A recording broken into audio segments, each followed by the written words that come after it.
హరే కృష్ణ హరే కృష్ణ అందరికీ 18 రోజులలో భగవద్గీత అవగాహనము అనేటువంటి ఈ కార్యక్రమానికి ఇస్కాన్ మంగళూరు వారి తరపున మీ అందరికీ స్వాగతం తెలియచేస్తూ ఉన్నాము. సో గత 2 రోజులుగా రోజుకు ఒక అధ్యాయం చొప్పున భగవద్గీత యథాతథంలోని మొదటి అధ్యాయమైనటువంటి అర్జున విషాద యోగాన్ని నిన్న రెండవ అధ్యాయమైనటువంటి సాంఖ్య యోగము అనేటువంటి అధ్యాయాన్ని మనము చూడడం జరిగింది. ఈరోజు భగవద్గీతలోని 3వ అధ్యాయమైనటువంటి కర్మయోగము అనేటువంటి అధ్యాయాన్ని మనము అవగాహన చేసుకోవడానికి ప్రయత్నం చేద్దాము. సో అయితే ఈరోజు ఈ 3వ అధ్యాయము అయినటువంటి కర్మయోగము అనేటువంటి అధ్యాయాన్ని ప్రారంభించే ముందుగా ఈ అధ్యాయానికి సంబంధించినటువంటి మహాత్మ్యము మనము ఒకసారి చూద్దాము. సో నిన్న కూడా 2వ అధ్యాయానికి సంబంధించినటువంటి ఆత్మ జ్ఞానము ఎలా వస్తుంది అనేటువంటిది, అలాగే శత్రు భయం పోయేటువంటి విధానాన్ని 2వ అధ్యాయం వినడం ద్వారా కలిగేటువంటిది. అలాగే ఈ 3వ అధ్యాయం యొక్క మహాత్మ్యము కూడా శివుడు పార్వతితో వివరిస్తూ ఉన్నటువంటి అంశము. దీనిని ఈ విధంగా శివుడు పార్వతితో చెప్తున్నాడు, ఓ ప్రియా, పూర్వం జనస్థానము అనేటువంటి ప్రదేశంలో కౌశిక వంశంలో ఒక బ్రాహ్మణుడు ఉండేవాడు. అయితే అతడు పేరుకు మాత్రమే బ్రాహ్మణ వంశంలో పుట్టినటువంటి వాడు, కానీ తన జాతి ధర్మాలన్నింటినీ కూడా వదిలివేసి ఆయన భిన్న ధర్మమైనటువంటి వైశ్య ధర్మాన్ని, అంటే వ్యాపారాన్ని చేస్తూ ఉండేవాడట. అంటే బ్రాహ్మణుడుగా ఉండకుండా తన ధర్మాన్ని వదిలేసి వైశ్య ధర్మాన్ని, అంటే వ్యాపారం చేయడము అతడు చేస్తూ, ఆ క్రమంలో అతడు ఇంకా అనేకమైనటువంటి దుర్వ్యసనాలకి లోను కావడం జరుగుతుంది. అంటే పరస్త్రీ వ్యామోహంలో పడిపోవడము, వ్యసనాలకు ఉండడము, అలాగే జూదమాడడము, మద్యం సేవించడము, అలాగే ఒక్కొక్కసారి జంతువులను వేటాడుతూ హింసించడము అనేటువంటి ఆ విధంగా అతడు వ్యాపారం చేస్తూ ఉండేవాడట. అయితే ఆ క్రమంలో అతని సంపద అంతా కూడా ఒకసారి తరిగిపోయింది అని చెప్తారు. అయితే ఇక ఆ ప్రాంతంలో అతడు తన సంపదలను కోల్పోయినటువంటి వాడు కనుక అక్కడ ఉండలేక ఆ ప్రాంతం వదిలి మరొక ప్రాంతానికి వెళ్తాడు. ఉత్తర దేశం వెళ్ళిపోయి అక్కడ మరలా వ్యాపారం, అంటే ఆ విధానానికి అలవాటు పడిన వాళ్ళు ఆ విధంగానే ఉంటుంది. సో వ్యాపారం వేరే ప్రదేశానికి వెళ్ళి మరలా వ్యాపారం చేయడము, ఆ తర్వాత చాలా ధనం పోగేసుకుంటాడట. పోగేసుకొని ఇంటికి తిరిగి వస్తూ ఉంటుంటాడు. ఆ విధంగా వస్తూ ఉన్నటువంటి సమయంలో తిరిగి వస్తూ ఉండగా దారిలో ఆ దూరపు ప్రయాణం వల్ల బాగా అలసట చెందినటువంటి వాడై ఉంటాడు. చెట్టు కిందకి వెళ్తాడు. అదే సమయంలో సమయం కూడా సూర్యాస్తమయం అవుతూ ఉంటుంది.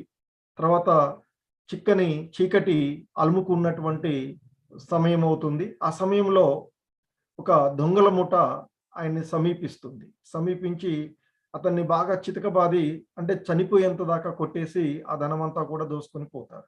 అప్పుడు ఆ వ్యక్తి మరణించడం జరుగుతుంది. ఆయన చాలా ధర్మాన్ని లోపించి ఉన్నటువంటి వాడు, చాలా దురాశాపరుడుగా ఉన్నటువంటి వాడు, దుర్మార్గమైనటువంటి పనులు చేయడం వల్ల ఇంకా అతనికి ఆశ చావలేదు. ఆ కారణంగా అతడు ఒక భయంకరమైనటువంటి ప్రేతంగా మారిపోయాడు అని చెప్తారు, ఆవిర్భవించాడు అని చెప్తారు. సో అలా ఆయన ఆ విధంగా జరిగింది. అయితే ఇక ఆయనకి ఒక కొడుకు ఉండేటువంటి వాడు. తను ఆ పాత ప్రదేశంలోనే ఉండి చాలా ధర్మబుద్ధి కలిగినటువంటి వాడుగా ఉండి ఆ బ్రాహ్మణ వృత్తిలోనే వండుకుంటూ విద్వాంసుడుగా ఉంటాడు. అయితే మరి తన తండ్రి దూర ప్రాంతానికి వ్యాపారానికి వెళ్ళాడు. మరి ఆ తర్వాత బయలుదేరి వస్తున్నాను అని చెప్పాడు. సమాచారం ఇవ్వడం జరిగింది. సంపాదించాను, అవన్నీ పట్టుకొని వస్తున్నాను అని చెప్పినటువంటి సమాచారం. అయితే మరి చాలా బయలుదేరి చాలా కాలం అయినప్పటికీ ఇంకా రాలేదేమిటా అనుకుంటూ ఆ పుత్రుడు ఎవరైతే ఉన్నారో తన ఇల్లు విడిచి వెతుక్కుంటూ బయలుదేరుతాడట. ఆ మార్గ మధ్యంలో ఎంతోమంది ప్రయాణికులను అడుగుతూ ఆయన యొక్క తండ్రి జాడను అడుగుకుంటూ పోతూ ఉంటే ఎక్కడ కూడా సమాచారం లేదు. అయితే ఒక రోజున తన తండ్రి మిత్రుడొకడు ఎదురయ్యాడట. ఎదురయ్యి అతని ద్వారా తన తండ్రి యొక్క వృత్తాంతం జరిగినటువంటి ఆ వృత్తాన్ని, మరణ వార్తను తెలుసుకొని పాపం ఎంతో దుఃఖిస్తాడట. అయితే అతడు విద్వాంసుడు, అలాగే బుద్ధిశాలి అయినటువంటి కారణంగా ఆయన తండ్రి గురించి ఆలోచించి, తన తండ్రి ఆ పరలోక కర్మలను అంటే పితృతర్పణాలు అవి ఇవి చేయాలి అనేటువంటి భావించి కాశీకి పోవాలనుకున్నాడట ఆయన, ఆ పుత్రుడు. ఆ పోతూ ఇక మార్గమధ్యంలో కాశీకి ప్రయాణమై వెళ్తూ ఉంటాడు. మార్గమధ్యంలో 7, 8 మజిలీలు చేసిన తర్వాత 9వ రోజు ప్రయాణిస్తూ ఉంటాడట. అలా ప్రయాణిస్తూ ఉన్నటువంటి సందర్భంలో తన తండ్రి చనిపోయి ప్రేతమయ్యి ఏ వృక్షం పైనైతే ఉంటాడో, ఆ వృక్షం కిందనే నీడ కోసం ఆయన నిలబడడం జరిగింది అని చెప్తారు. సో, అక్కడే కొంతసేపు సేద తీర్చుకొని, ఆ సంధ్యోపాసనం చేసి, ఇక ఆయనకి ఆ వేదాధ్యయనం చేసేటువంటి వేద విద్వాంసుడు కనుక, ఆ వేదాధ్యయనం చేసేటువంటి అలవాటుండి, ఆ రోజు భగవద్గీత యొక్క 3వ అధ్యాయమైనటువంటి కర్మయోగాన్ని ఆ చెట్టు కింద అక్కడే ఉండి పఠించడం మొదలుపెట్టాడట. పఠించాడట. మొత్తం కూడా పూర్తి చేయడం జరిగింది. ఎప్పుడైతే ఆ 3వ అధ్యాయాన్ని బ్రాహ్మణ యువకుడు పఠించడం పూర్తి చేశాడో, ఆ సమయంలో ఆకాశంలో ఒక భయంకరమైనటువంటి శబ్దం వినిపించిందట. పైకి చూడగా ఒక భయంకరమైనటువంటి ఆకృతితో తన తండ్రి ఉండడము, అలాగే పక్కనే ఆకాశంలో ఒక దివ్యమైనటువంటి విమానం, అపుష్పక విమానం, విష్ణులోకం నుండి వచ్చినటువంటి విమానం అక్కడ ఉంది అట. ఇక ఆ విమానం యొక్క కాంతికి చుట్టుపక్కలంతా కూడా వెలుగులు విరజిమ్ముతూ ఉన్నటువంటి దృశ్యాన్ని చూసినటువంటి ఆ బాలుడు అంటే ఆయన యువకుడు మనోవ్యధ కొంత తీరిపోయిందట. తీరిపోయి అంతలోకినే వచ్చినటువంటి ఆ విమానంలో వచ్చినటువంటి భటులంతా కూడా తండ్రిని విమానం ఎక్కించుకోవడం. ఎప్పుడైతే విమానంలోకి వచ్చాడో ఆ భయంకర రూపం అంతా పోయి దివ్యమైనటువంటి రూపము అతనికి వచ్చి ఆ తండ్రి పీతాంబరమైనటువంటి వస్త్రాలు ధరించిన వాడిలాగా కనిపించాడు. అలాగే మునులంతా కూడా అతన్ని స్తుతిస్తూ ఉన్నారట. ఇక అప్పుడు ఆ పుత్రుడు కుమారుడు ఎవరైతే ఉన్నారో ఆయనకి నమస్కరించి ఆశీస్సులు పొందాడట. ఆ తర్వాత తండ్రిని మరి ఏం జరిగిందో తెలియలేదు కదా, ఆ వృత్తాంతం అడిగాడట. అప్పుడు తండ్రి ఈ విధంగా చెప్పనారంభించాడు. కుమారా, నీవు ఆ భగవంతుని యొక్క ప్రేరణ చేత గీతలోని 3వ అధ్యాయాన్ని పఠించావు. అది విని నేను సమస్త కర్మబంధనాల నుండి ఈ ప్రేతాత్మ నుండి విముక్తి పొందాను. అంటే 3వ అధ్యాయాన్ని శ్రవణం చేయడం ద్వారా అంటే వినడం ద్వారా ఆ ప్రేతాత్మగా మారినటువంటి తండ్రి ఆయన అంతకుముందు చేసినటువంటి సమస్త కర్మబంధనాలన్నీ కూడా తొలగిపోయాయట. పోయి ఆ ప్రేతాత్మ నుండి విముక్తి పొందాడట. నేను చాలా సంతోషంగా ఉన్నాను. ఇక నీవు ఇంటికి వెళ్ళు. ఎందుకంటే నీవు కాశీకి కూడా వెళ్ళవలసినటువంటి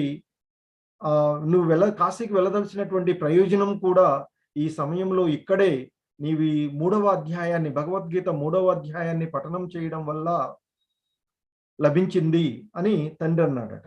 ఇక తండ్రి ఆ మాటలు విన్నటువంటి కుమారుడు, తండ్రి నాకేదైనా మేలు కలిగించేటువంటి ఒక ఉపదేశాన్ని అనుగ్రహించండి. ఇంకా నేను చేయగల మహత్తర కార్యం ఏదైనా ఉన్నట్లయితే నాకు సెలవియ్యండి అని కోరాడట. అప్పుడు ఆ తండ్రి, ఓ పుణ్యాత్మ, నీవు ఈ పఠనాన్ని మరొకసారి కొనసాగించాలి. ఎందుకంటే నేనుగా చేసినటువంటి ఈ పాపకర్మలే నా యొక్క సోదరుడు కూడా ఆచరించాడు. అతడు కూడా ఆ ఘోరమైనటువంటి నరకంలో పడి ఉన్నాడు. ఆ నరకం నుండి ఉద్ధరించడానికి ఆయన కోసం నీవు మరొకసారి ఈ భగవద్గీత 3వ అధ్యాయాన్ని పఠించు నాయనా అని అన్నాడట. సో తద్వారా నా సహోదరుడు కూడా ఆ పాపకర్మల నుండి ఆ ఘోరమైనటువంటి నరకం నుండి బయటపడతాడు అని చెప్పి అన్నాడట. సో నా కోసం నీవు గాంచినటువంటి ఈ అధ్యయనం ఏదైతే ఉందో అనుష్ఠానం ఇతరుల కోసం కూడా నీవు ఆచరించు. ఆ పుణ్యం వల్ల మన పూర్వీకులందరూ కూడా నరక యాతనల నుండి విముక్తుడై ఆ మహావిష్ణువు యొక్క సన్నిధిని చేరుకుంటారు అని తండ్రి చెప్పాడట. అప్పుడు ఆ కుమారుడు, అయ్యా మీ కోరిక మేరకు నేను ఆ విధంగానే చేస్తాను అంటూ ఆ 3వ అధ్యాయాన్ని మళ్ళీ మళ్ళీ చదువుతూ చదువుతాను అని అన్నాడట. తండ్రి తదాస్తు అంటూ ఆ విష్ణు లోకానికి వెళ్ళిపోవడం జరిగింది. సో ఈ విధంగా ఈ 3వ అధ్యాయం యొక్క మహాత్మ్యం, ఎవరైతే ఈ 3వ అధ్యాయాన్ని పఠిస్తారో, ఈ 3వ అధ్యాయాన్ని ఎవరైతే వింటారో వారు ఖచ్చితంగా ఈ భవబంధనాల నుండి, ఈ పాపపు కర్మల నుండి మనము తెలుసో తెలియక చేసినటువంటి ఈ కర్మబంధనాలన్నిటి నుండి కూడా ముక్తి పొందుతారు అని తెలియచేస్తున్నటువంటి స్టోరీ మనకి, అంటే ఆ కథని మహాశివుడు పార్వతీమాతకి తెలియచేస్తున్నటువంటి పద్మ పురాణంలోని 3వ అధ్యాయం యొక్క మహాత్మ్యము అది. హరే కృష్ణ అందరికీ. సో ఇక ఈరోజు మనము 3వ అధ్యాయాన్ని ప్రారంభించుకుందాము. మరొకసారి మీ అందరికీ కూడా ఇస్కాన్ మంగళూరు వారి తరపున, ఇస్కాన్ శ్రీ శ్రీ రాధా గోవింద ఆలయం మంగళూరు కర్ణాటక తరపున స్వాగతం తెలియచేస్తూ ఉన్నాము. 18 రోజులలో భగవద్గీత అవగాహనము 3వ రోజు తృతీయ అధ్యాయమైనటువంటి కర్మయోగము అనేటువంటి అధ్యాయాన్ని మనము అవగాహనం చేసుకోవడానికి ప్రయత్నం చేస్తూ ఉన్నాము. ఈ క్రమంలో ఈ కర్మయోగాన్ని శ్రవణం చేయడం అంటే వినడము, పఠించడం ద్వారా కలిగేటువంటి మహాత్మ్యాన్ని మనము పద్మపురాణంలో ఇచ్చినటువంటి ఒక స్టోరీని కూడా చూసాము. సో కనుక అందరూ కూడా జాగ్రత్తగా ఈ 3వ అధ్యాయంలో ఆ దేవాది దేవుడైనటువంటి కృష్ణ భగవానుడు అర్జునుడికి బోధించినటువంటి బోధనలను వింటారు అని మనస్ఫూర్తిగా ఆశిస్తూ, ఆ భగవంతుడి ఆశీస్సులు అందరికీ ఉండాలని శ్రద్ధగా వింటారని కోరుకుంటూ, ముందుగా ప్రార్థన. సో మనం ఏదైతే చూస్తూ ఉన్నామో ఇది ఇస్కాన్ వ్యవస్థాపక ఆచార్యులైనటువంటి శ్రీల ప్రభుపాదుల వారి యొక్క బోధనల ఆధారంగా ఉన్నటువంటి అంశాలు. సో అలాగే ఈ అధ్యాయం యొక్క ఓవర్ వ్యూ మనం దీన్ని, సో ఇక్కడ అధ్యాయాన్ని ప్రారంభించే ముందుగా ప్రార్థన చూసినట్లయితే, ఓం అజ్ఞానతిమిరాంధస్య జ్ఞానాంజన శలాకయ చక్షుర్మిలితం యేన తస్మై శ్రీ గురవే నమః. శ్రీ చైతన్య మనోభీష్టం స్థాపితం యేన భూతలే స్వయం రూపః కదా మహ్యం దదాతి స్వపదాంతికం. వందేహం శ్రీగురు శ్రీయుతపదకమలం శ్రీగురూన్ వైష్ణవాంశ శ్రీరూపం సాగ్రజాతం సహగణ రఘునాథాన్వితం తం సజీవం సాద్వైతం సావధూతం పరిజన సహితం కృష్ణ చైతన్య దేవం శ్రీ రాధా కృష్ణ పాదాన్ సహగణ లలిత శ్రీ విశాఖాన్వితాంశ. నమో ఓం విష్ణుపాదాయ కృష్ణ ప్రేష్టాయ భూతలే శ్రీమతే భక్తి వేదాంత స్వామి ఇతి నామినే. నమస్తే సారస్వతీ దేవే గౌరవాణి ప్రచారిణి నిర్విశేష శూన్యవాది పాశ్చాత్య దేశ తారిణి.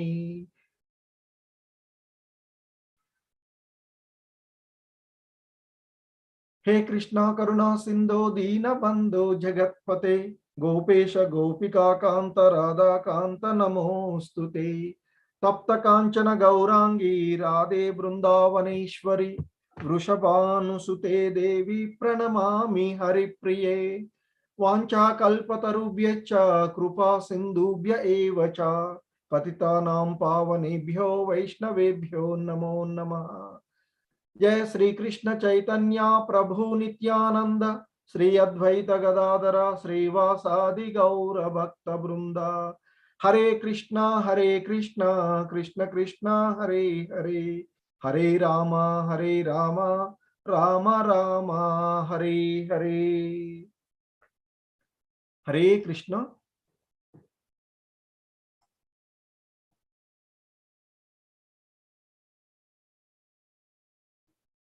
సో ఈ అధ్యాయంలోని మొదటి శ్లోకము అర్జునుడు ఈ విధంగా అడుగుతూ ఉన్నాడు కృష్ణ భగవానుల వారు. అర్జున ఉవాచ ధ్యాయసి చేత్ కర్మణస్తే మతా బుద్ధిర్జనార్దన తత్కిం కర్మని ఘోరే మాం నియోజయసి కేశవ. అర్జునుడు ఈ విధంగా పలికాడు. ఓ జనార్దన, ఓ కేశవ, కామ్య కర్మ కంటే బుద్ధియే మంచిది అని నీవు భావించినచో నన్ను ఎందుకు ఈ ఘోరమైనటువంటి యుద్ధమునందు వినియోగింపగోరుతూ ఉన్నావు అంటూ ఆ అర్జునుడు అడుగుతూ ఉన్నాడు కృష్ణ భగవానుల వారు. ఎందుకంటే ఆ భగవద్గీతలో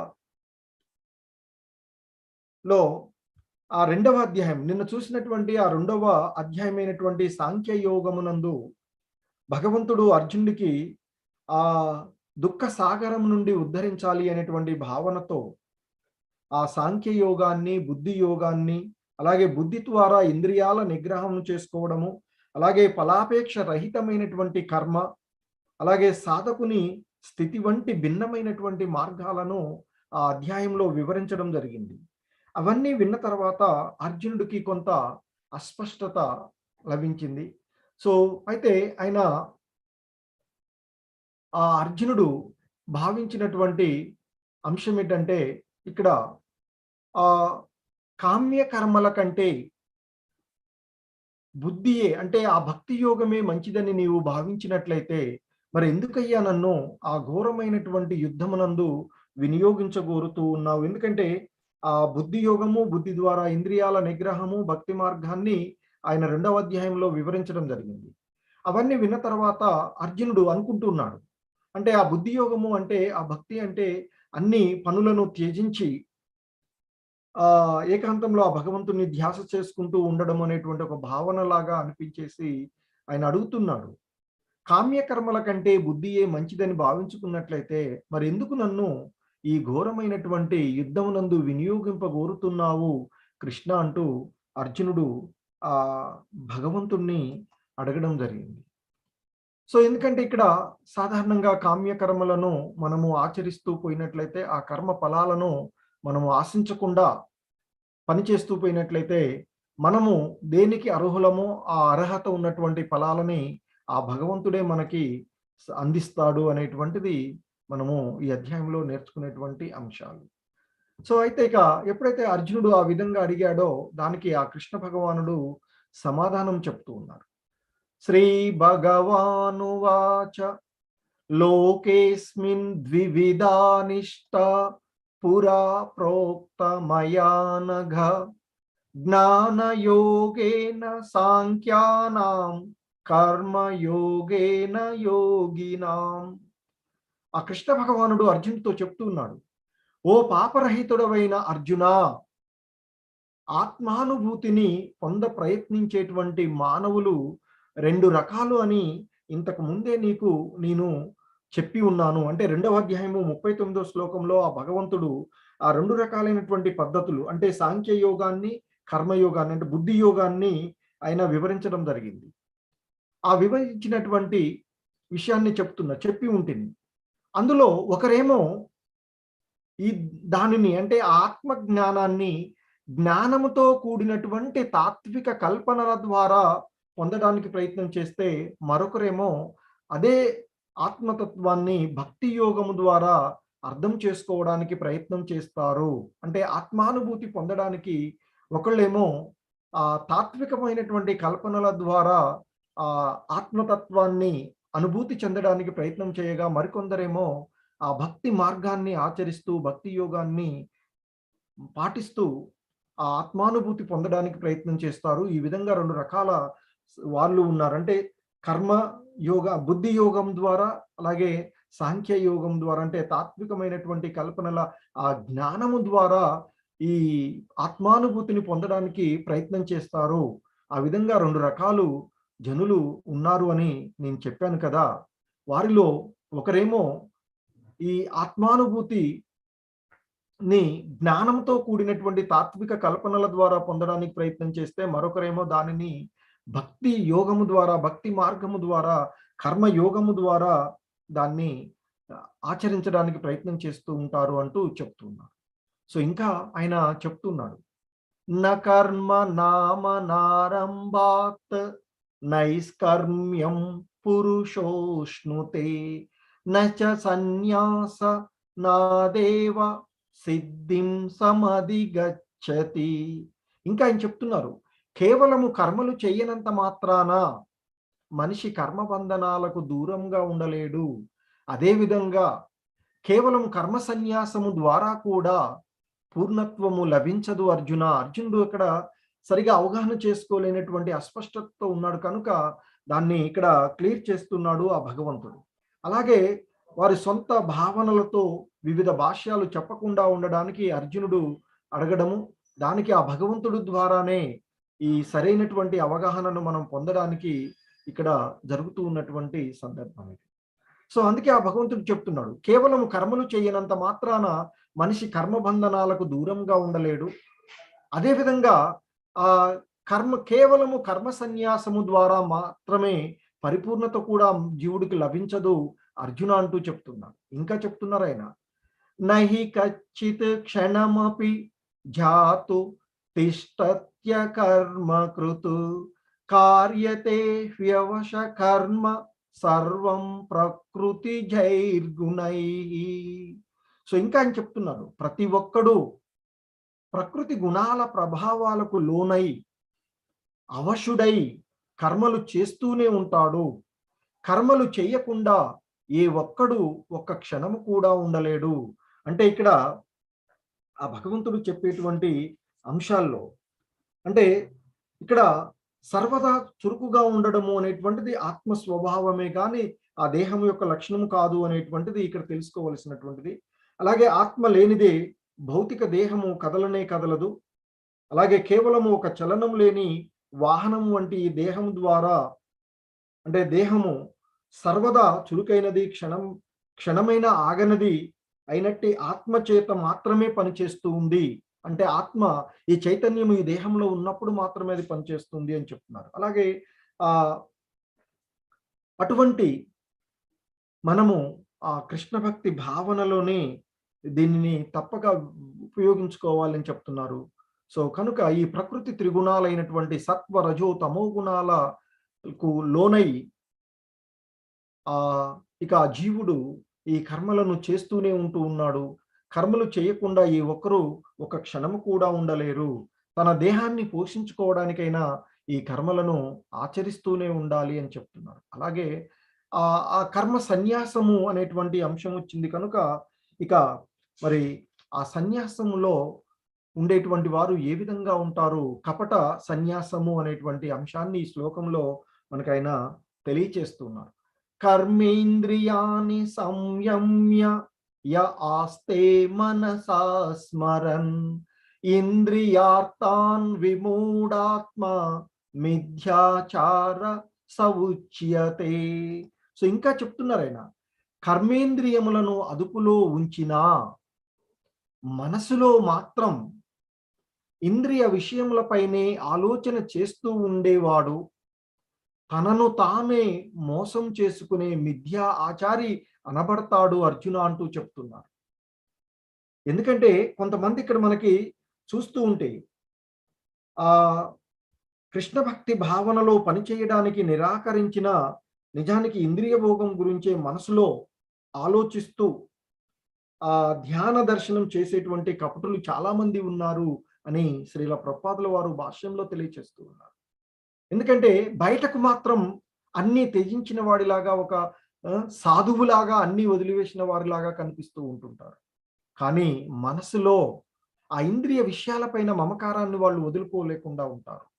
అలా బయటకు మాత్రమే అన్ని త్యజించిన వాళ్ళలాగా కనిపిస్తూ మనసులో మాత్రం ఆ ఇంద్రియ విషయాలను గురించే ఆలోచించేటువంటి వాడు ఎవరైతే ఉన్నారో అటువంటి వారు మిథ్యాచారులు, అంటే ఘరానా మోసగాళ్ళు అని చెప్పబడుతూ ఉన్నారు అని చెప్తున్నారు. వాళ్ళు వాళ్ళనే మోసం చేసుకుంటూ ఉన్నారు. అలా వాళ్ళు మోసం చేసుకునేటువంటి వాళ్ళని మిథ్యా ఆచారి అని అంటారు. అంటే అలా ఎందుకంటే బయటకు మాత్రం గొప్ప గొప్పగా మాటలు చెప్తూ ఉంటారు, బట్ ఆచరించేటప్పటికి వస్తే వాళ్ళు చేసేదంతా వేరుగా ఉంటుంది. సో అటువంటి వాళ్ళని ఇక్కడ ప్రస్తావిస్తూ ఉన్నాడు ఆ భగవంతుడు. అటువంటి వాళ్ళని మిథ్యా ఆచారులు అని చెప్తూ ఉంటున్నారు. అలాగే మరొక పక్క ఆ భగవంతుడు నిజమైన వైరాగ్యము అంటే ఏమిటో కూడా మనకి ఇక్కడ తెలియచేస్తూ ఉన్నాడు ఆ భగవంతుడు.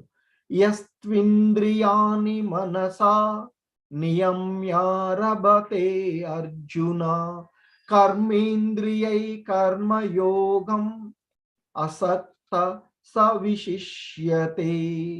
సో ఇంకా ఆయన చెప్తూ ఉన్నారు, ఓ అర్జున, మరోపక్క శ్రద్ధావంతులు మనసుతో కర్మేంద్రియాలను అదుపు చేసి ఫలాపేక్ష లేకుండా కర్మయోగమును ప్రారంభిస్తే నిజంగా ఎంతో శ్రేష్ఠులవుతారు వాళ్ళు అంటూ ఆ భగవంతుడు ఇక్కడ మనకి ఆ నిజమైనటువంటి వైరాగ్యము అంటే ఏమిటో తెలియచేస్తున్నారు. అంటే ఆ విచ్చలవిడి జీవితం ఇంద్రియ భోగం కొరకు కపట యోగిగా అవటంకు బదులుగా స్వంత వృత్తిలోనే ఉంటూ, అంటే గృహస్థులుగా ఉన్నవాళ్ళు గృహస్థ ధర్మంలోనే ఉండి ఆ సాధువులాగా సన్యాసిలాగా మారాల్సిన అవసరం లేదు అని చెప్తున్నారు. అంటే ఆ స్వయం వృత్తిలోనే ఉండి జీవిత ప్రయోజనాన్ని నెరవేర్చడం చాలా ఉత్తమమైనది అని చెప్తున్నారు. ఆ భవబంధ విముక్తి పొంది భగవద్ రాజ్యంలో ప్రవేశించడమే జీవితం యొక్క ఉద్దేశ్యము. అంటే ఇక్కడ చెప్తూ ఉన్నారు, అంటే గృహస్థ ధర్మంలోనే ఉంటూ ఆ భగవంతునికి సేవ చేసేటువంటి వాడు ఆ కపట ఆచార్యుల కంటే కూడా ఎంతో ఉత్తముడు అని చెప్తున్నాడు. అంటే గృహస్థుడు కూడా ఆ కృష్ణ భక్తి భావనలో నియమిత సేవ ద్వారా తన యొక్క గమ్యాన్ని చేరుకోవచ్చు అని చెప్తున్నారు. అలా ఉండేటువంటి వాళ్ళు ఆ అంటే ఆ పరిపూర్ణమైనటువంటి కృష్ణ చైతన్యాన్ని కలిగినటువంటి వాళ్ళు రోడ్లు ఊడ్చేటువంటి వాడు కూడా ఆ కపట ఆచార్యుల కంటే ఉత్తముడు అని చెప్తూ ఉన్నారు. సో ఇక్కడ మనకి ఈయన పురి మహారాజు అని చెప్పేవారు. ఆయన ఆ భగవంతుడి జగన్నాథ రథయాత్ర జరుగుతూ ఉన్నటువంటి సమయంలో అతడు గృహస్థుడుగా ఉండి రాజ్యాన్ని పరిపాలిస్తూ ఉండేటువంటి వాడు. సాధారణ జీవన విధానాన్ని గడుపుతూ కూడా చాలా నియమాలతో భక్తి సేవ చేస్తూ ఉండేవాడు. ఆ భగవంతునికి ఎదురుగా రథయాత్ర జరుగుతున్నప్పుడు ఆ రోడ్లు తను ఊడుస్తూ ఉండే, ఆ బంగారు చీపుర్లతో రోడ్లు ఊడుస్తూ ఉండేవాడు. సో ఆ విధంగా తన ధర్మాలను వారు నిర్వర్తిస్తూ భక్తి మార్గంలో ఉండేవారు ఎంతో ఉత్తములు అని మనకి ఇక్కడ తెలియచేస్తున్నారు. సో ఈ సమాజంలో ఉన్నటువంటి కపట ఆచార్యుల గురించి మనకి జాగృత పరుస్తూ ఉన్నారు ఇక్కడ. సో ఇంకా చెప్తున్నారు ఆయన, నీ కర్తవ్య కర్మను నీవు చెయ్యవలసిందే. ఇందాక అడిగాడు కదా, మరి ఎందుకయ్యా నన్ను ఈ కర్మ యోగాలు అంటే కర్మలలో యుద్ధంలో నన్ను వినియోగింపగోరుతూ ఉన్నావు? బుద్ధి యోగమే అంటే కర్మలు సన్యాసించడమే ఉత్తమమైనదని నువ్వు అనుకున్నట్లయితే ఎందుకు నన్ను చేస్తున్నావు అన్నాడు కదా. సో అందుకే ఆయన చెప్తున్నాడు, నీ కర్తవ్య కర్మను నీవు చేయవలసిందే. ఎందుకంటే ఆ విధంగా చేయడము కర్మలు విడిచిపెట్టడం కంటే ఉత్తమమైనది అర్జున అని చెప్తున్నారు. కర్మలు చేయకుండా మనిషి తన దేహాన్నైనా పోషించలేడు అని చెప్తున్నారు.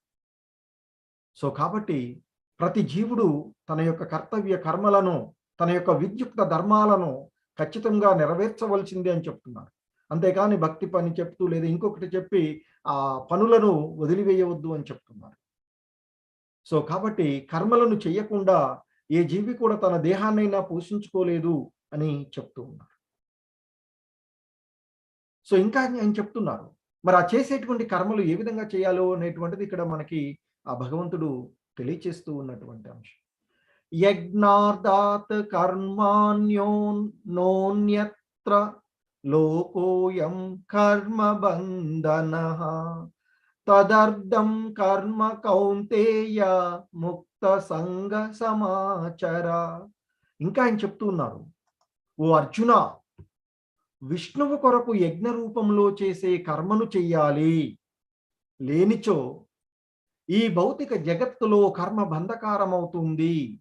అందుకే ఓ కుంతీ కుమారుడా, నీకు నిర్దేశించబడినటువంటి విధులను వాటి ఫలితములపైన ఆసక్తి లేకుండా విష్ణువు తృప్తి కోసము నిర్వర్తించుము అంటూ తెలియజేస్తూ ఉన్నారు ఇక్కడ.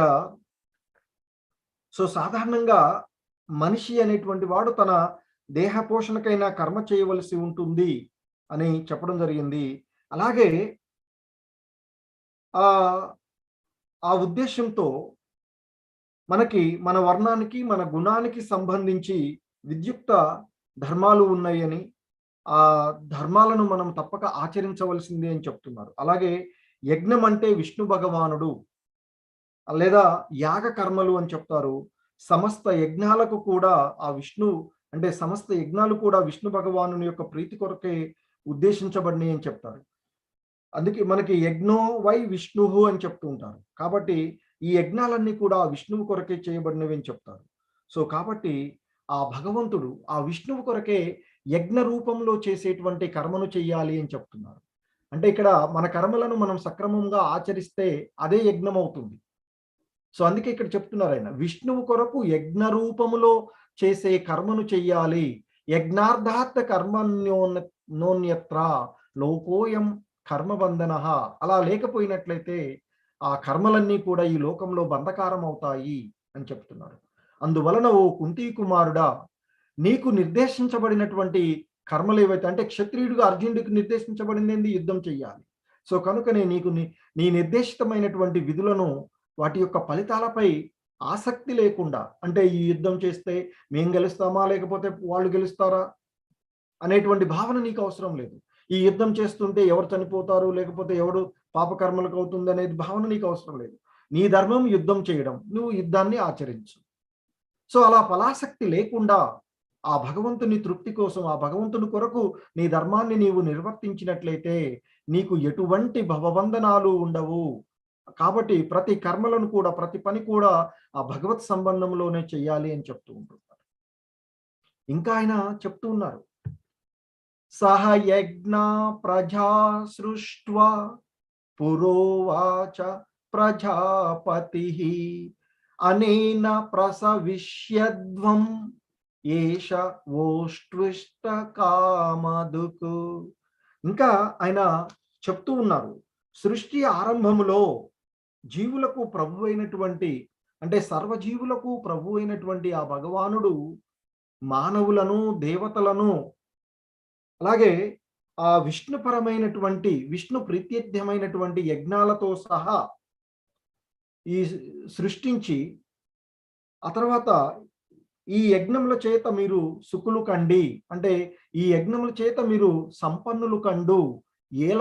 ఏ విధంగా అంటే ఎందుకంటే వీటిని ఆచరించడం వల్ల అవి అంటే మీరు సుఖమయమైనటువంటి జీవనమును మరియు విముక్తికి కావలసినటువంటి సర్వాభిష్టాలను అవి వసుగుతాయి అని ఆ భగవంతుడు ఆశీర్వదించి ఈ జీవులను, దేవతా సమూహాలను, యజ్ఞాలను మనకి సృష్టించారు అని చెప్తూ ఉన్నారు ఇక్కడ.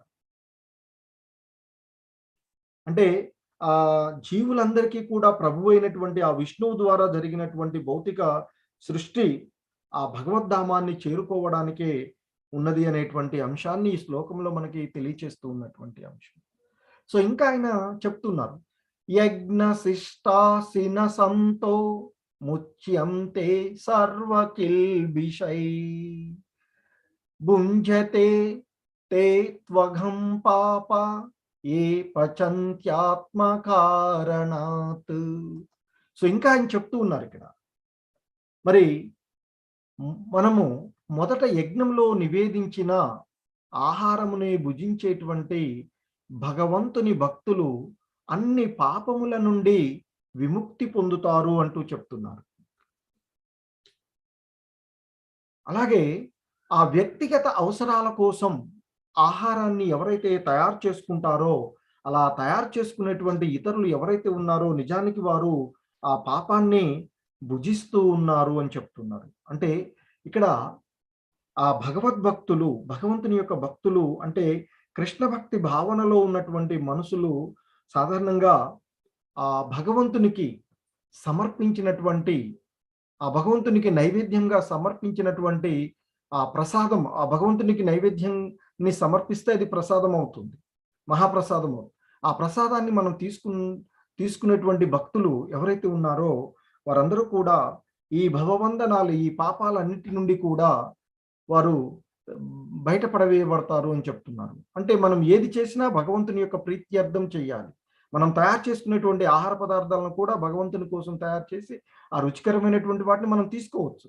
అలా తీసుకునేటువంటి వాళ్ళు ఈ భవబంధనాలన్నిటిని ఉంటే ఏ రకమైనటువంటి పాపాలు వారికి అంటవు అని చెప్తున్నారు. అలా కాకుండా ఇది నాకు బాగా ఇష్టం, నా కోసం నేను తయారు చేసుకుంటాను అని ఎవరైతే తయారు చేసుకొని వాటిని భుజిస్తారో అటువంటి వాళ్ళు పాపాన్ని వాళ్ళు భుజిస్తూ ఉన్నట్లు అవుతుంది అర్జున అంటూ చెప్తూ ఉన్నారు ఆ కృష్ణ భగవానుడు. సో ఇంకా మనకిక్కడ ఆ భగవంతుడు సృష్టి ప్రారంభంలో బ్రహ్మను సృష్టించి బ్రహ్మ ద్వారా భౌతిక జగత్తులో జీవులను, దాంతో పాటు మనకి జ్ఞానాన్ని కూడా ఇచ్చారు. వేదాలు అంటే జ్ఞానం. ఆ జ్ఞానాన్ని ఇవ్వడం జరిగింది. ఆ జ్ఞానము ద్వారా మన కర్తవ్యాలను మనం సక్రమంగా నిర్వర్తిస్తే, మన యొక్క విద్యుక్త ధర్మాలను అంటే దేనిని అనుసరించి మనకున్నటువంటి గుణాలు, ఆశ్రమ పద్ధతులను అనుసరించి మనము ఆచరించేటువంటి మన కర్తవ్యాన్ని మనం సక్రమంగా నిర్వర్తిస్తే అదే యజ్ఞం అవుతుంది అని చెప్తారు. ఆ యజ్ఞానికి సంతసించినటువంటి ఆ దేవతా సమూహాలు వివిధ అంశాలకు అధిపతులుగా ఉన్నటువంటి ఆ దేవతలు సంతసించి మనకి సమృద్ధిగా వర్షాలను కురిపిస్తారు అంటారు. ఆ వర్షాల ద్వారా పాడి పంటలు సమృద్ధిగా లభించి ధాన్యం లభిస్తుంది. ధాన్యం పైన ఆధారపడే జీవులన్నీ కూడా జీవిస్తూ ఉంటాయి. ఈ విధంగా మనకి యజ్ఞ చక్రము ఉంటుంది అని చెప్తారు. అంటే ఇక్కడ యజ్ఞము అంటే ఏదో అగ్నిహోత్రులు చేసి అవన్నీ చేయడము అన్ని ఉండేటువంటిదనే కాదు. మన కర్తవ్యాన్ని మనం సక్రమంగా నిర్వర్తిస్తే అదే యజ్ఞం అవుతుంది అని చెప్తున్నారు ఇక్కడ. సో ఇంకా చెప్తూ ఉన్నారు ఆయన. అన్నాద్భవంతి భూతాని పర్జన్యాదన్న సంభవః యజ్ఞాద్భవతి పర్జన్యో యజ్ఞ కర్మ సముద్భవః.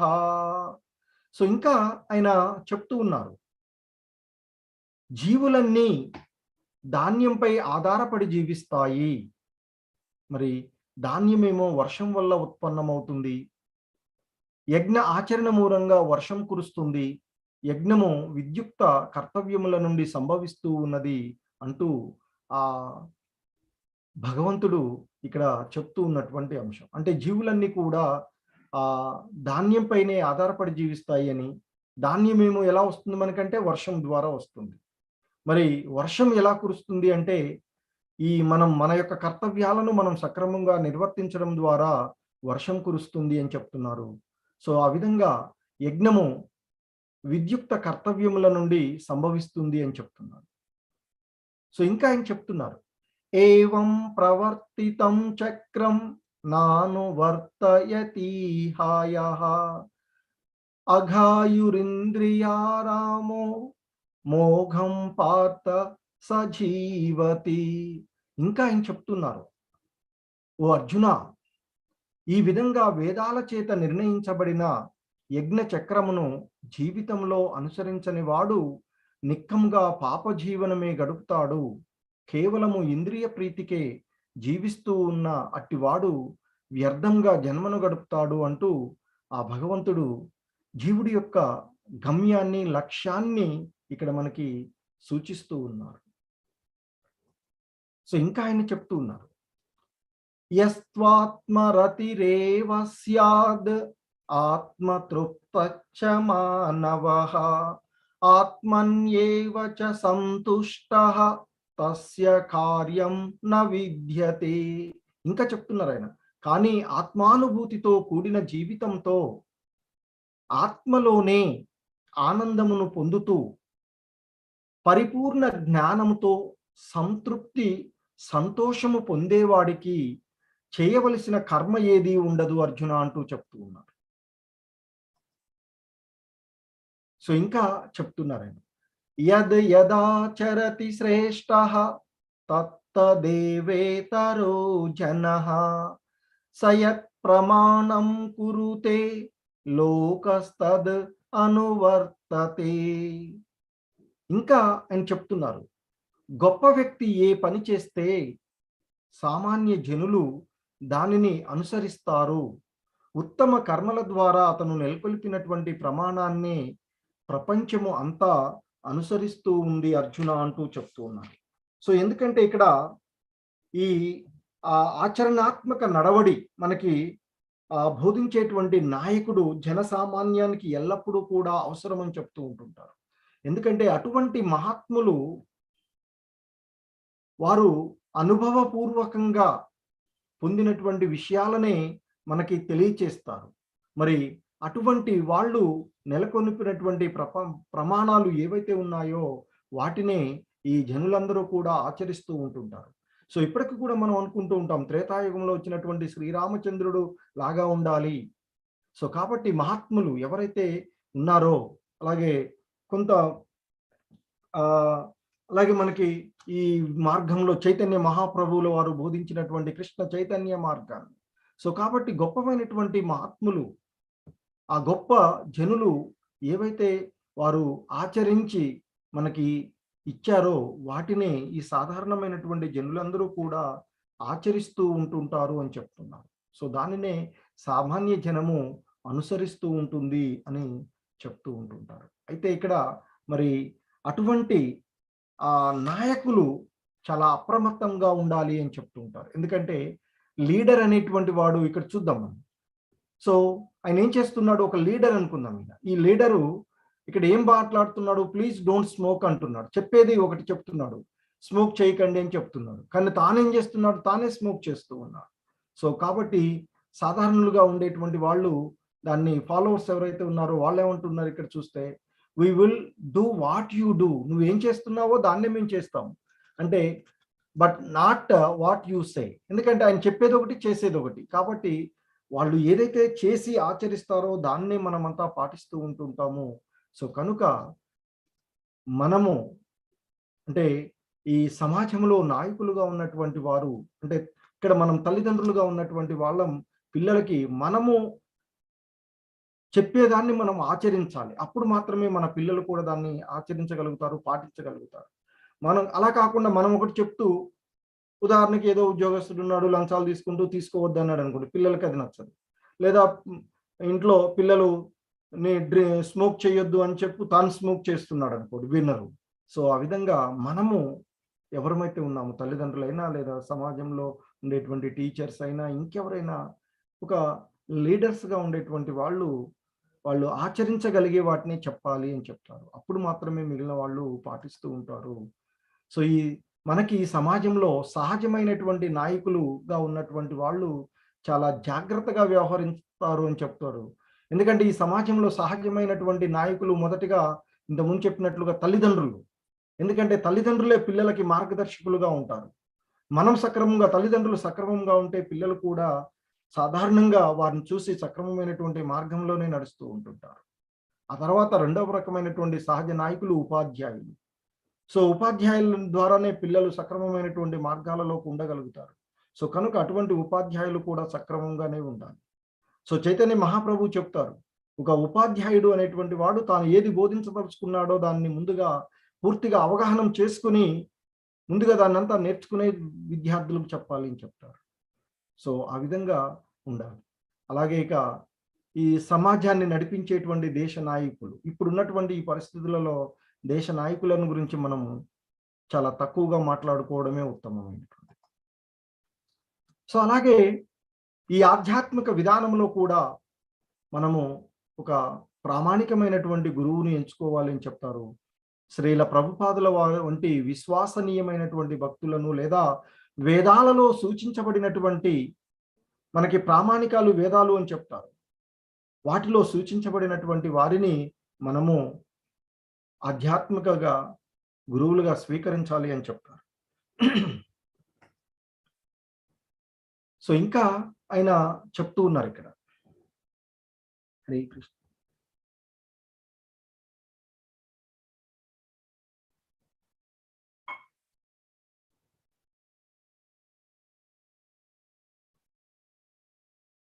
నమే పార్థాస్తి కర్తవ్యం త్రిషు లోకేషు కించన నానవాప్తమవాప్తవ్యం వర్త ఏవ చ కర్మణి. ఇంకా ఆయన అంటూ ఉన్నాడు అర్జునుడితో, ఓ పార్థ, ముల్లోకాలలోనూ నేను చేయవలసిన పని ఏమీ లేదు, నాకు లేనిది కానీ కావలసినది కానీ ఏమీ లేదు. అయినప్పటికీ విద్యుక్త కర్మలను నిత్యము నిర్వర్తిస్తూనే ఉన్నాను అంటూ ఆ భగవంతుడు చెప్తూ ఉన్నాడు. రేపటి అధ్యాయంలో చూస్తాము. ఆయన ఈ లోకాల్లో అన్ని లోకాల్లోనూ వ్యాపించి ఉన్నటువంటి వాడు, అన్ని లోకాలను సంరక్షిస్తూ ఉన్నటువంటి వాడు. ఈ 3 లోకాలలో ఆయన చేయవలసినటువంటి పని ఏం లేదు. ఆయనకి లేనిది కానీ, కావలసినది కానీ ఏదీ లేదు. అయినప్పటికీ ఆయన యొక్క విద్యుక్త ధర్మాలను నిత్యము ఆయన నిర్వర్తిస్తూనే ఉంటాడు. ఆయన ఈ లోకంలో అధర్మము పెచ్చుమీరిపోయినప్పుడు,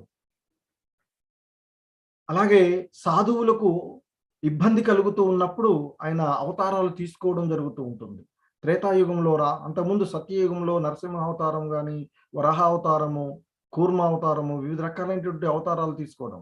త్రేతాయుగంలో రామ అవతారము, ద్వాపర యుగంలో శ్రీకృష్ణుడి అవతారం. ఆ విధంగా ఆయన అవతారాలు తీసుకోవడము, ఆయా యుగాలలో అధర్మాన్ని పెరిగిపోయినప్పుడు ధర్మాన్ని తిరిగి నెలకొల్పడానికి, సాధువులను రక్షించడానికి ఆయన అవతారాలు తీసుకోవడం జరుగుతూ ఉంటుంది. సో, అందుకే ఆయన చెప్తున్నారు, "ఓ అర్జున, ముల్లోకాలలోనూ నేను చేయవలసిన పని ఏమీ లేదు. నాకు లేనిది కానీ, కావలసినది కానీ ఏదీ లేదు.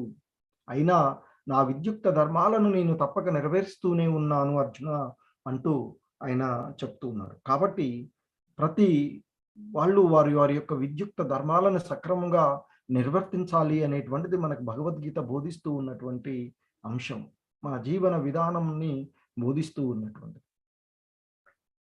ఇంకా చెప్తున్నారాయన, "ప్రకృతే క్రియమానాని గుణై కర్మాణి సర్వశః అహంకార విమూఢాత్మ కర్తాహమితి మన్యతే." సో, ఇంకా ఆయన చెప్తున్నారు, నిజానికి అన్ని కార్యములు కూడా ప్రకృతి త్రిగుణముల చేతనే చేయబడును.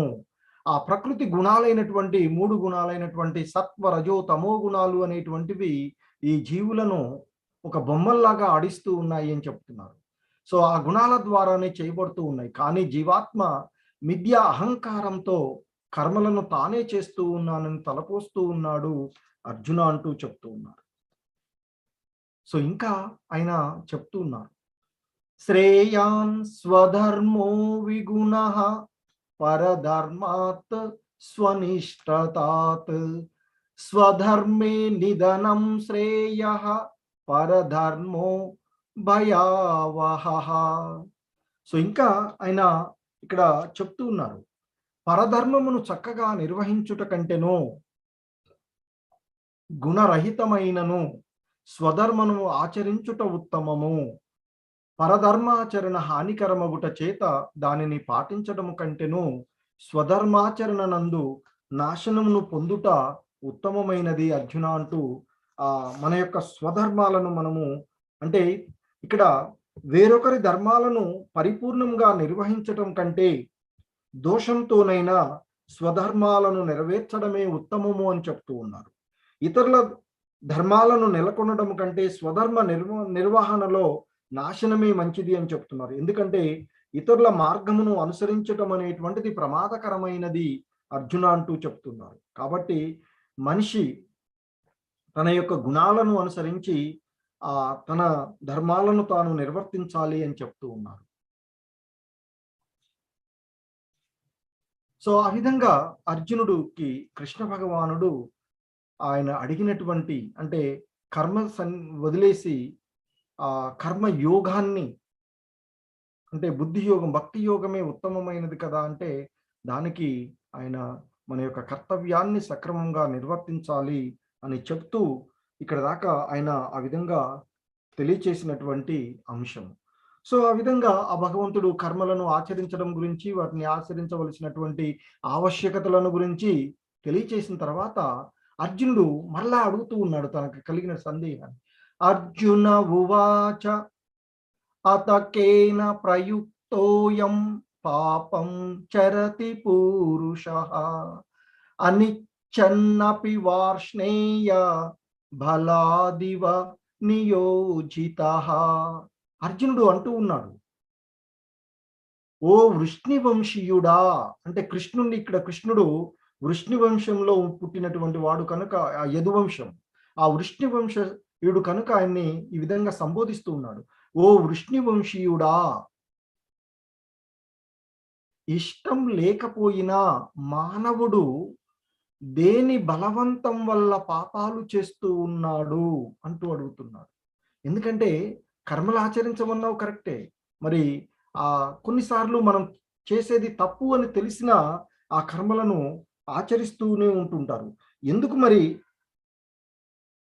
ఆ విధంగా చేస్తున్నారు? ఎందుకంటే ఆ భగవంతుని అంశంగా ప్రతి జీవుడు కూడా మొదట్లో ఆధ్యాత్మికుడు, పవిత్రుడు, సమస్త భౌతిక కల్మషాల నుండి ముక్తుడై ఉంటాడు అని చెప్తారు.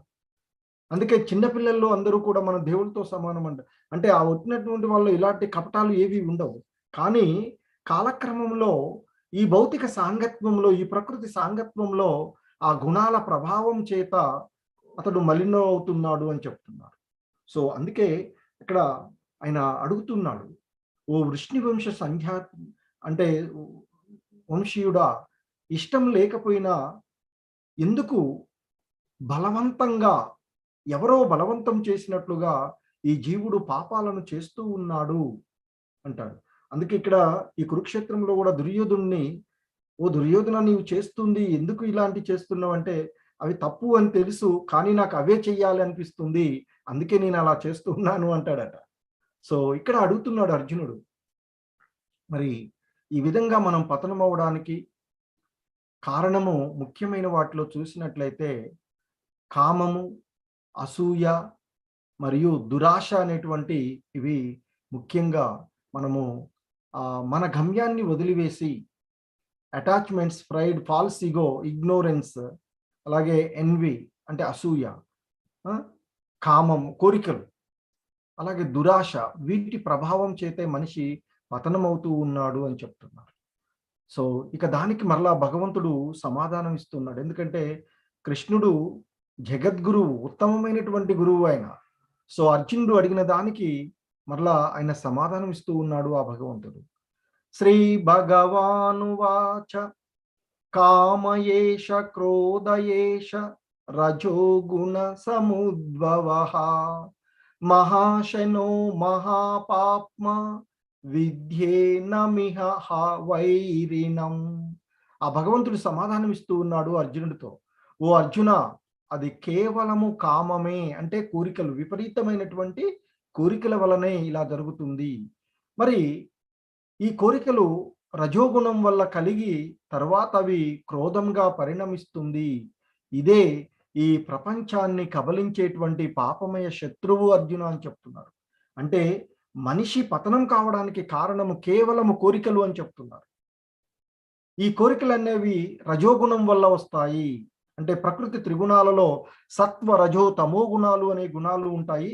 ఈ గుణాల వల్ల, అందులో రజోగుణం వల్లనే ఈ కోరికలు కలుగుతూ ఉన్నాయి అని చెప్తూ ఉన్నారు. అది తర్వాత కోపంగా పరిణమిస్తుంది. ఆ కోపం వల్లే జీవుడు పతనమవుతూ ఉన్నాడు అని చెప్తున్నారు. ఇంకా ఆ కామం అంటే మనల్లో ఉండేటువంటి ఆ కోరికలు అనేటువంటిది జ్ఞానాన్ని ఏ విధంగా ఆవరించి ఉంటుందో ఈ శ్లోకంలో తెలియచేస్తూ ఉన్నారు. ధూమే నావ్రియతే వహినిః యదా దర్శో మలేన చ యతోల్బే నావృతో గర్భః తథా తేనేదమావృతం. సో ఇంకా ఆయన చెప్తున్నారు, పొగ చేత అగ్ని, మురికి చేత అద్దము, గర్భం చేత పిండము కప్పివేసినట్లుగా జీవుడు ఈ కామము అంటే కోరిక యొక్క వివిధ దశల చేత ఆవరించబడి ఉంటున్నాడు అర్జున అంటూ చెప్తున్నారు. అంటే జీవుడి యొక్క శుద్ధ చైతన్యం ఏదైతే ఉందో, అంటే జ్ఞానం ఏదైతే ఉందో, దాన్ని మరుగుపరిచేటువంటి ఆ 3 ఆవరణ దశల గురించి ఇక్కడ తెలియచేస్తూ ఉన్నారు. అంటే ఆ అగ్ని చుట్టూ పొగ లాగా, అలాగే అద్దంపై ఉన్నటువంటి ధూళి, అలాగే పిండం చుట్టూ ఉండేటువంటి గర్భంలాగా వివిధ రూపాలలో ఉండేటువంటిది ఉండేదే కామము అని చెప్తున్నారు. అయితే ఆ అగ్ని చుట్టూ ఉన్నటువంటి పొగ సాధారణమైనటువంటి గాలి అటు ఇటు వస్తూ ఉంటే వెళ్ళిపోతుంది. సో అంటే ఇక్కడ జీవులలో, మానవులలో ఉండేటువంటి ఈ కోరిక, కామము అనేటువంటిది ఏదైతే ఉందో, అది అగ్ని చుట్టూ ఉండేటువంటి పొగలాగా పోలుస్తున్నారు. అందుకనే మానవ జన్మలో ఉండగానే మనము విచక్షణను కలిగి ఏదైనా ఆలోచించగలుగుతాం. సో కనుక మనలో ఉండేటువంటి అజ్ఞానాన్ని త్వరగా తొలగించుకోవచ్చు అని చెప్తారు. అలాగే మురికి, అద్దంపై ఉన్నటువంటి మురికి తనంతట తాను బయటికి వెళ్ళిపోదు. ఒక శుభ్రమైనటువంటి వస్త్రాన్ని తీసుకొని తుడిస్తేనే పోతుంది.